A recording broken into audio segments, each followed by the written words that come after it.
नमस्कार। Corona virus के कारण आज हम सब घरों में बंद हो गए हैं। सरकारों के दिशा निर्देशों का पालन कर रहे हैं ताकि ये वायरस हम तक ना पहुंच पाए। लेकिन आज भी ऐसे बहुत सारे लोग हैं जो बिल्कुल लापरवाह है, इस बात को बिल्कुल भी गंभीरता से नहीं ले रहे। आई नो ऐसे लोगों की संख्या बहुत कम है, लेकिन फिर भी है।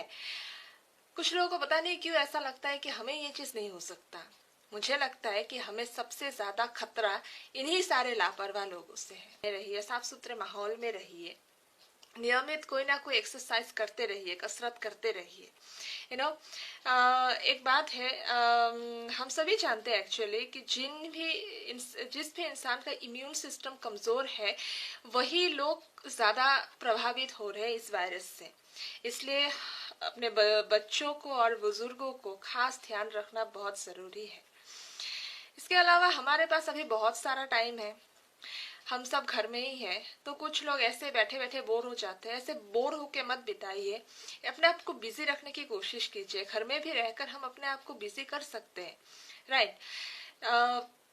कुछ नया करने की कोशिश कीजिए, कुछ अच्छा सीखने की या फिर करने की कोशिश कीजिए। ये सिर्फ अभी के लिए नहीं, आप अगर इसको कंटिन्यू रखेंगे ये ताउम्र आपकी मदद करती रहेगी। यू नो खैर, अभी मैं आपको एक और इम्पोर्टेंट बात बताना चाहती हूँ। हो सकता है बहुतों को पहले से ही पता हो, लेकिन फिर भी ये वायरस फैलता कैसे है। जब भी कोई कोरोना वायरस से संक्रमित व्यक्ति खांसता या छींकता है तो उसके थूक के जो बारीक कण है वो हवा में फैल जाता है और इन्हीं कणों में वो वायरस के विषाणु मिक्स होते हैं, राइट। और जब भी हम ऐसे किसी व्यक्ति के नजदीक जाते हैं तो ये जो कण है, विषाणु युक्त जो कण है, वो सांस के माध्यम से हमारे शरीर में प्रवेश करता है। और अगर हम ऐसी किसी चीज को छूते हैं जिसपे पहले से ही वो कण गिरा हुआ है और उसी हाथ से फिर हम अपने आंखों को, अपने नाक को या फिर अपने चेहरे को छूते हैं तो फिर वो जो विषाणु है हमारे शरीर में फैल जाता है, प्रवेश कर जाता है। और ऐसे ही तो ये एक व्यक्ति से दूसरे व्यक्ति तक इतनी जल्दी जल्दी फैल रहा है।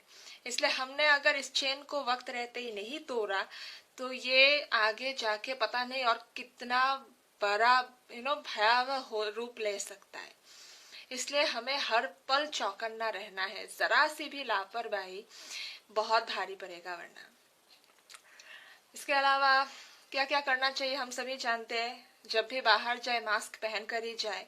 हो सकता अगर आप कर सकते हैं तो हाथों में भी जो ग्लव्स होते हैं वो पहनने की कोशिश कीजिए। बार बार हाथ धोना, या फिर बहुत सारे लोगों को तो सैनिटाइजर उपलब्ध भी नहीं है और बार बार हाथ धोने पर बहुत सारा पानी भी खर्च हो जाता है। इसलिए अगर आप ग्लव्स पहनेंगे तो बहुत सारा पानी बच जाएगा। हमें पानी भी तो बचाना है। मुझे ऐसा लगता है कि ये जो कोरोना वायरस वाला खतरा है ये जब टल जाएगा उसके कई साल बाद हमारे पास एक और बहुत बड़ा खतरा हमारे ऊपर मंडरा रहा है और ये जरूर पानी ही होगा। इसलिए हमें अभी से संभलना बहुत जरूरी है। ये जो वायरस है इससे एक बहुत बड़ा सबक लेना चाहिए हमें। जब भी हम जिस दिन भी हम इस संक्रमण से पूरी तरह से मुक्त हो जाएंगे, ये जो लॉकडाउन वगैरह चल रहा है, जब हम इन सब से उभर जाएंगे तो हमें कोशिश करना चाहिए कि हम एक बेहतर इंसान बन के निकले, राइट।